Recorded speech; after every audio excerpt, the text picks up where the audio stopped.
नमस्कार बच्चों, एक बार फिर से आपका स्वागत है हमारे अपने चैनल रोज़गारपुर में। बच्चों, मैं एक बार फिर से आपके सामने हाज़िर हूँ हिस्ट्री की क्लास को लेकर। जैसा कि मैंने आपको वादा किया था कि हिस्ट्री की क्लास डेली चलेंगी, लेकिन कुछ अनैतिक कारणों के कारण अभी वीडियो डल नहीं पा रही हैं। ठीक है बच्चों, इसके लिए माफ़ी चाहता हूँ मैं।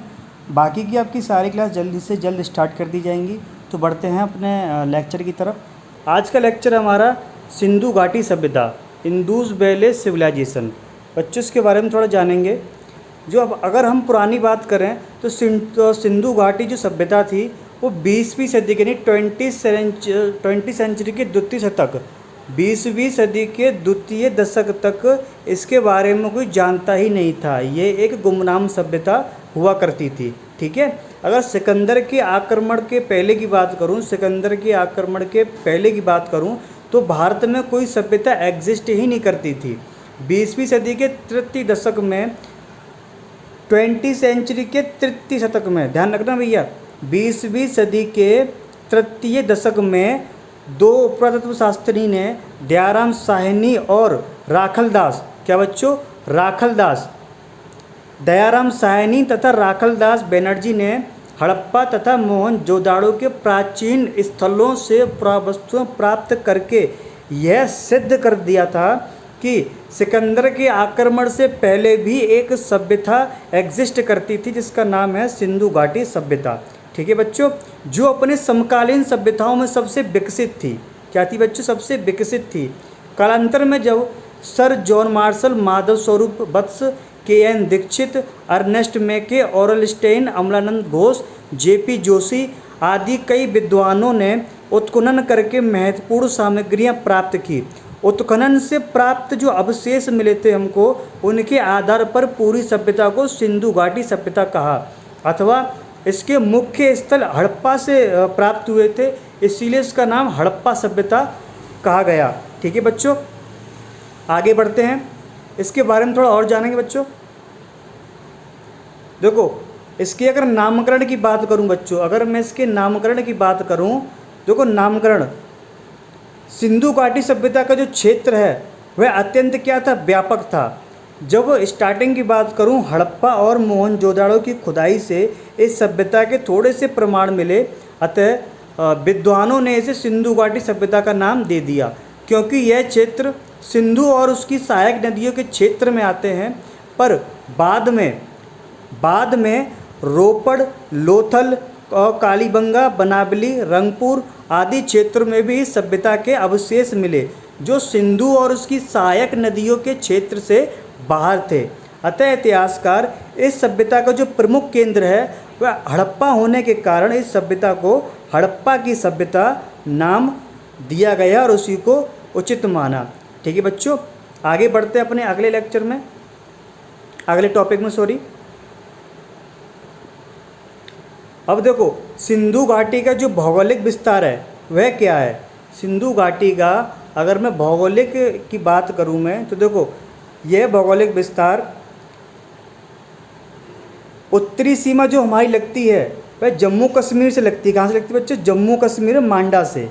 ठीक है बच्चों, और दक्षिण की बात करूं तो नर्मदा नदी से। कहाँ से बच्चों? नर्मदा नदी से, महाराष्ट्र से। ठीक है बच्चों, और अगर पश्चिमी सीमा की बात करूं मैं तो सुतका गेंडोर, जो कि क्या है, बलूचिस्तान, पाकिस्तान में। ठीक है बच्चों, और अगर मैं पूर्वी सीमा की बात करूं तो आलमगीरपुर पूर्वी सीमा है उत्तर प्रदेश से। ठीक है बच्चों, इतना आपको ध्यान रखना है। अगर इसके क्षेत्र की मैं बात करूं मैं, तो जो सिंधु घाटी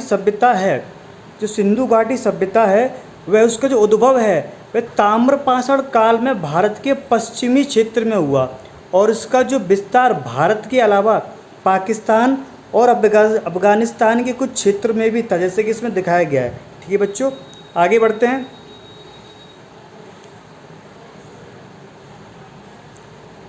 जो सैन्य सभ्यता का भौगोलिक विस्तार उत्तर में मांडा, जम्मू कश्मीर से लेकर दक्षिण में नर्मदा नदी के मुहाने तक, तथा पश्चिम में सुतका गेंडोर से लेकर पूर्व में आलमगीर मेरठ तक था, वह उत्तर से दक्षिण लगभग 11,000 किलोमीटर तक तथा पूर्व से पश्चिम लगभग 1,600 किलोमीटर तक फैली हुई थी। अभी तक उत्खनन तथा अनुसंधान द्वारा करीब 2800 स्थल ज्ञात किए गए हैं।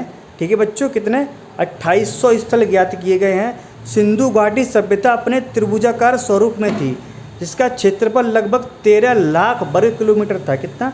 13 लाख वर्ग किलोमीटर है।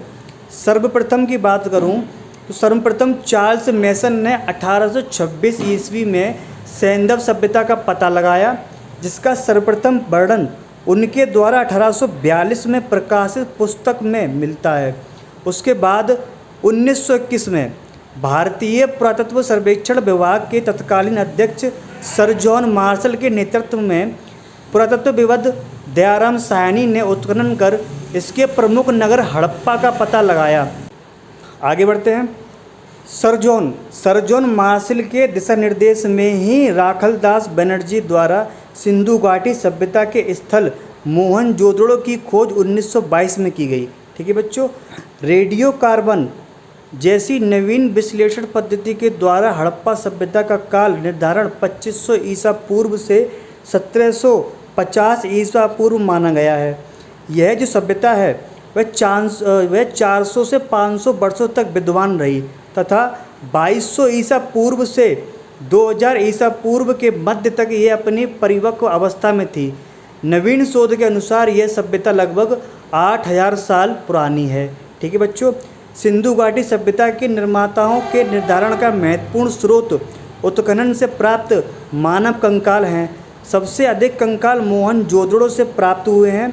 इनके परीक्षण से यह निर्धारित हुआ है कि सिंधु सभ्यता में 4 प्रजातियां निवास करती थी। ठीक है बच्चों, कितनी प्रजातियां?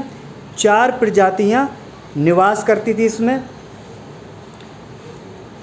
पहली आपकी भूमध्य सागरीय और प्रोटोस्टोलॉइड, अल्पाइन तथा मंगोलॉइड। सबसे ज़्यादा भूमध्य सागरीय प्रजाति के लोग थे। ठीक है बच्चों, आगे बात करते हैं सिंधु घाटी सभ्यता की नगर खोजना।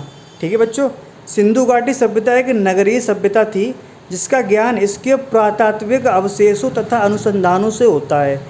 इसकी जो सबसे बड़ी विशेषता थी वह पर्यावरण के अनुकूल इसका अद्भुत नगर नियोजन तथा जल निकास प्रणाली थी। जो सड़कें थीं वो एक दूसरे को समकोण पर काटती थीं। लगभग सभी जो नगर थे वह 2 भागों में डिवाइडेबल थे। ठीक है बच्चों, कितने भागों में? 2 भागों में डिवाइडेबल थे। प्रथम भाग में ऊंचे दुर्ग निर्मित थे, जिसमें शासक वर्ग निवास करता था। ठीक है बच्चों, आगे बढ़ते हैं। थोड़ा और ब्रीफ बच्चों इसके बारे में जानते हैं। ठीक है बच्चों,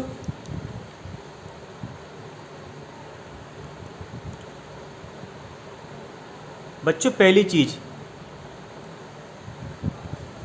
सिंधु घाटी सभ्यता का जो काल है वो कब से कब तक माना गया है? 2500 से लेके 2500 ईसा पूर्व से लेके 1750 ईसा पूर्व तक। ठीक है बच्चों, 2500 ईसा पूर्व से लेके 1750 ईसा पूर्व तक इसका जो काल है वह माना गया है। ठीक है बच्चों, आगे बढ़ते हैं। हड़प्पा टीले का जो सर्वप्रथम उल्लेख है वह 1826 ईस्वी में मैंने कराया थोड़ी देर पहले। 1826 ईस्वी में चार्ल्स मेसन द्वारा, किसके द्वारा बच्चे? चार्ल्स मेसन द्वारा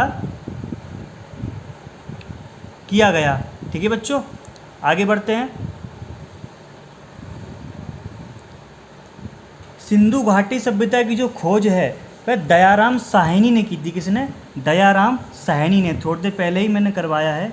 इस सभ्यता के जो प्रमुख निवासी थे वह भूमध्य सागरीय थे। ठीक है, और जो सिंधु सभ्यता का जो बंदरगाह है, सिंधु सभ्यता का बंदरगाह किसको मानते हैं? सिंधु सभ्यता का जो बंदरगाह है वह लोथल को माना जाता है। किसको बच्चे? लोथल को माना जाता है। ठीक है बच्चों, ये ध्यान रखेंगे। उसके बाद सिंधु सभ्यता की जो लिपि थी, इनकी जो लिपि थी वो कैसी थी? भावात्मक। कैसी थी बच्चों? भावात्मक, मतलब कि चित्रात्मक।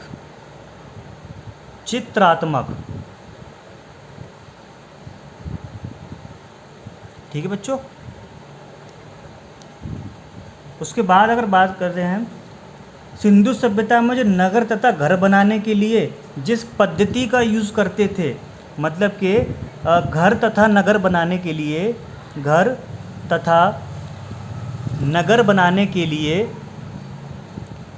ग्रिड पद्धति का बच्चे किसका ग्रिड पद्धति का इस्तेमाल करते थे। ठीक है बच्चों। बता दूं ये जो समाज था ये समाज मार्त सत्तात्मक था, मार्त सत्तात्मक, ये समाज मार्त सत्तात्मक समाज था।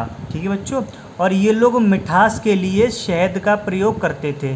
ठीक है बच्चों, मिठास के लिए शहद का प्रयोग करते थे। ठीक है बच्चों। और ये लोग बतख को, किसको बच्चे, बतख को अत्यधिक पवित्र मानते थे। क्या मानते थे, अत्यधिक पवित्र मानते थे। जुते हुए जो खेत थे, जुते हुए खेत के जो साक्ष्य हैं वो हमें कालीबंगन से प्राप्त होते हैं। कहाँ से प्राप्त होते हैं बच्चे, कालीबंगन से प्राप्त होते हैं, जिसके बारे में थोड़ी देर पहले ही मैंने बताया है। ठीक है बच्चों। आगे बात करूं, जो सबसे बड़ी इमारत मोहनजोदड़ो से जो सबसे बड़ी इमारत हमको मिली थी वह कौन सी मिली थी,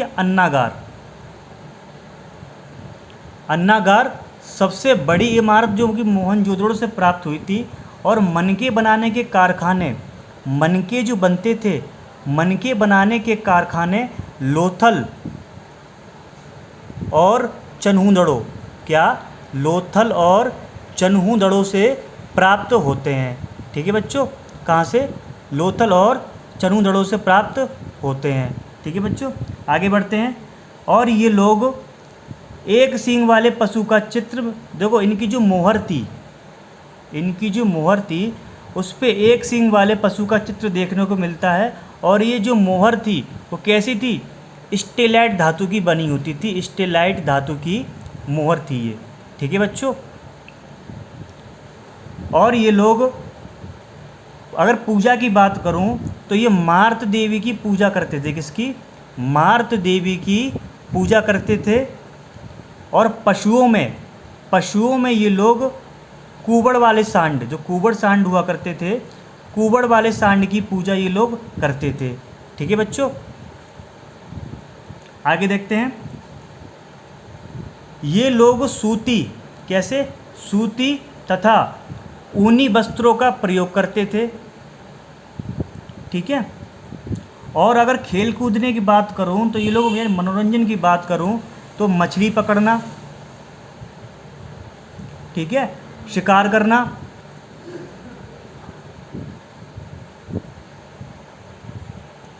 पशु पक्षियों को आपस में लड़वाना, पासा खेलना, ये इनके क्या थे बच्चे, ये इनके मनोरंजन के साधन हुआ करते थे। किसके बच्चों, मनोरंजन के साधन हुआ करते थे। ठीक है। और बच्चों इनको तलवार का बिल्कुल ज्ञान नहीं था, इनको तलवार का बिल्कुल भी ज्ञान नहीं था। ठीक है।